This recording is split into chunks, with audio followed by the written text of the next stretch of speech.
All right, now that I have it cleaned up, all I did, oh, there's some more I missed. All I did is just let it make sure the ink was dry. Come in. We're going to be adding color to it, so I just want to make sure most of it is gone, and so I can see it better. So I have my nice going, and if I want to pre-plan any elements, sometimes you don't. When I did Aries, I added these later. When I did Piper, I added the hearts afterwards, so I didn't really pre-plan it. With Gracie, I want to, because I think I want something in here that I want to make sure happens. And with that, I'm thinking of some triangles. So I'm going to sketch it in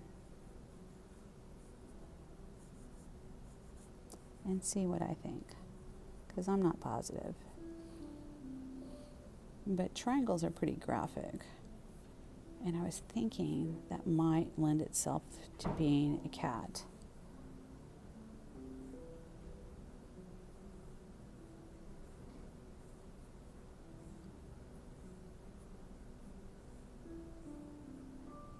So maybe I just do a little cat. We'll think on that. I did the paw print on the other two, so I really didn't want to do a paw print here. But I do like the thought of having something that represents the kitty cat. So I'm going to go with it. But again, I'm going to need to fluff those out. Use my initial lines. Those are okay as that skeleton. The ears. Maybe I want to do that with them.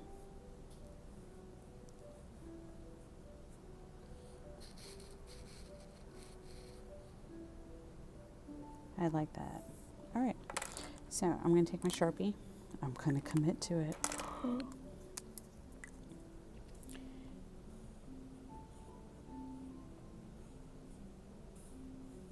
Now, you don't necessarily have to add a specific element that works for your space if you're doing something. I just was doing my pets, so I really wanted to make sure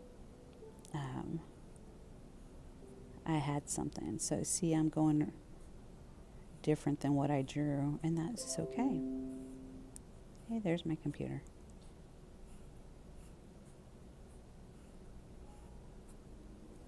Okay, so when I add in color with that, I think that's going to look great. So color is where you get to have fun. I'll probably put a background in there.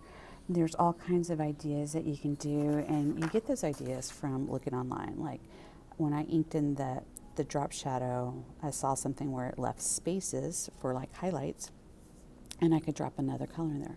I thought that looked pretty cool. That's supposed to mimic spray paint texture. By the way, this one and this one I have colored with highlighters, so that's real simple to get that bright color going on. There is a mistake in this one. See if you can find it.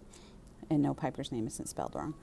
But I also added the drips to it. Now, the one thing with the drips is when I turn it in, I had to have it this way instead of turning it, because then the drips were not going to the ground. Ha! So think about that before you add drips, because that's like the spray paint dripping down. It's going to go down with gravity. So when I turn this one in, and you'll see how we're going to turn it in a minute, I had to do it this way, even though I really kind of wanted to twist it. But because I had that, couldn't do it.